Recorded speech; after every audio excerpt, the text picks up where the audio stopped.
جو حکم دے اسے اپنا. بھائی یہ فوٹو کیوں لے رہے ہیں آپ؟ میں منع کر رہا ہوں، سامنے بیٹھ کے فوٹو لے رہے ہیں، اٹھ جائیے یہاں سے. نالائق کہیں کے،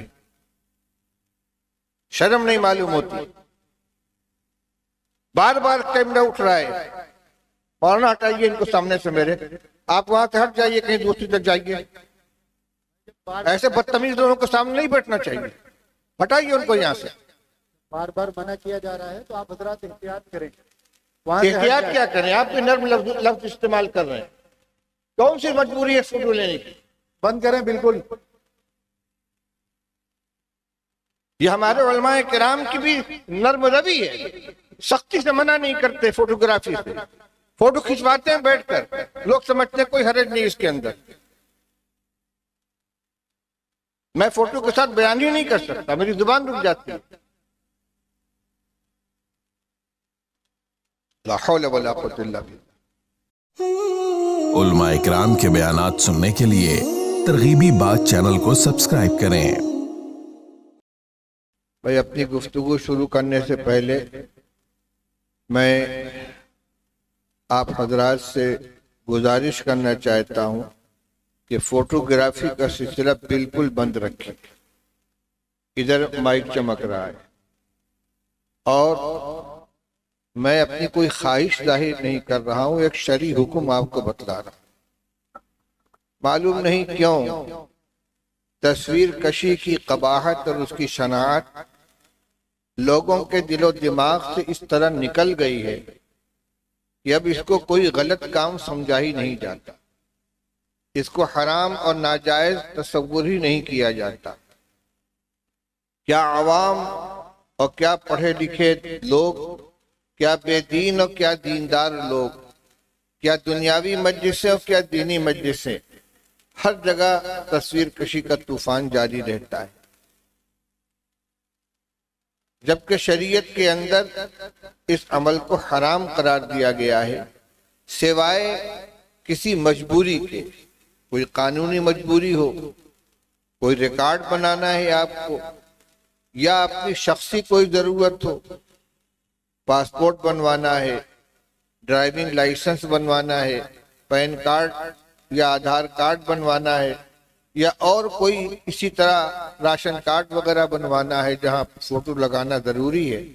وہ ایک مجبوری ہے اور ضابطہ ہے کہ جو چیز کسی مجبوری کی بنا پر جائز ہو، جس کی اجازت دی جائے تو اتنی ہی اجازت ہوتی ہے جتنے میں وہ مجبوری، وہ ضرورت پوری ہو جائے. اس کے بعد اس کی اجازت ختم ہو جاتی ہے.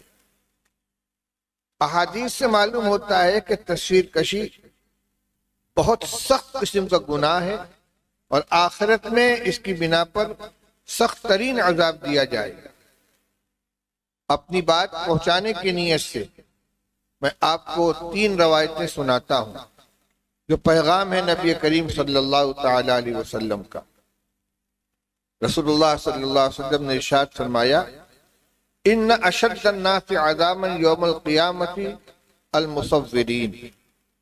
سب سے ان اشد الناس عذابا یوم القیامت المصورین. قیامت کے دن سب سے زیادہ سخت عذاب جن لوگوں کو دیا جائے گا ان میں تصویر بنانے والے شامل ہوں گے. ایک حدیث میں فرمایا گیا کہ قیامت کے دن محشر کے میدان میں جہنم سے ایک گردن نکلے گی اور میدان محشر سے ان لوگوں کو چن چن کر اٹھائے گی جو تصویر بنایا کرتے تھے اور ان کو جہنم میں لے جا کر ڈال دے گی. ایک تیسری روایت کی رسول اللہ صلی اللہ علیہ وسلم نے ارشاد فرمایا کہ جو لوگ تصویر بناتے ہیں اللہ تعالیٰ محشر کے میدان میں ان کو مکلف کریں گے کہ احیوا ما خلقتم. تم نے ہماری نقل شروع کی تھی، ہم نے جانداروں کو پیدا کیا تھا، تم نے جانداروں کی شکلیں بنائی، خواب مجسمے کی شکل میں ہو یا پینٹنگ کی شکل میں ہو یا کیمرے کی تصویر ہو یا موبائل کی تصویر ہو. شکل جس نے بنائی ہے، جاندار کی شکل اتاری ہے، اللہ تعالیٰ اسے فرمائیں گے احیوا ما خلقتم. تم نے تخلیق کی ہے، تم خالق بننا چاہتے تھے، اب جان ڈالو اس میں.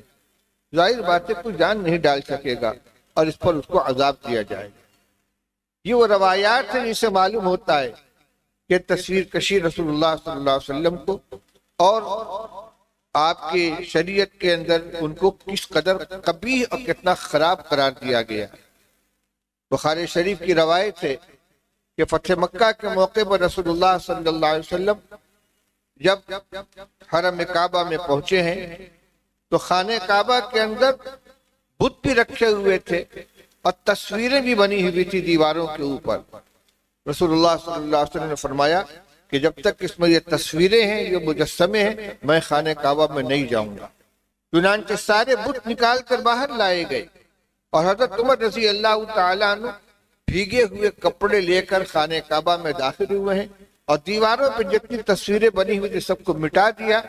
جب رسول اللہ صلی اللہ علیہ وسلم کو اطمینان ہو گیا کہ یہ تمام کی تمام تصویریں ختم ہو گئی ہیں، تب رسول اللہ صلی اللہ علیہ وسلم گھر میں داخل ہوئے۔ ایک مرتبہ نبی کریم صلی اللہ علیہ وسلم اپنے گھر تشریف لائے۔ حضرت عائشہ رضی اللہ تعالی عنہا کے حجرے کے دروازے پر آپ آئے، آ کر ٹھٹک کر کھڑے ہو گئے ناراضگی کے انداز سے۔ ام المؤمنین حضرت عائشہ رضی اللہ تعالیٰ نے پوچھا، یا رسول اللہ کیا غلطی ہوئی؟ آپ نے فرمایا یہ پردہ کیسا پڑا ہوا ہے؟ اس پردے کے اوپر کچھ تصویریں بنی ہوئی تھی، کچھ فوٹو بنے ہوئے تھے۔ یہ ناگواری کا اظہار ہے رسول اللہ صلی اللہ علیہ وسلم کا۔ آپ فرماتے ہیں جس گھر کے اندر تصویر ہوتی ہے یا کتے ہوتے ہیں وہاں رحمت کے فرشتے داخل نہیں ہوتے۔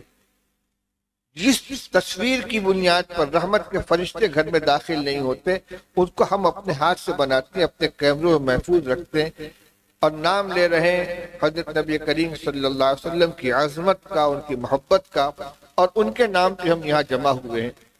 میرے بھائیوں، میرے بزرگوں، یہ کوئی میرا مسئلہ نہیں ہے، نہ کسی عالم کا نہ کسی مدرسے کی تجویز ہے، تو یہ فرمان ہے نبی کریم صلی اللہ تعالی علیہ وسلم کا۔ اگر آپ کے فرمان کی عظمت اور اس کی اہمیت آپ کے دل کے اندر ہے تو عزم کر لیں کہ ہم تصویر کشی کو بالکل خیر بات کہیں گے اور یہ غلط کام ہرگز نہیں کریں گے۔ اللہ تعالی ہمیں اس کی توفیق نصیب فرمائے۔ مزید علماء کے بیانات سننے کے لیے ترغیبی بات چینل کو سبسکرائب کریں۔ جزاک اللہ۔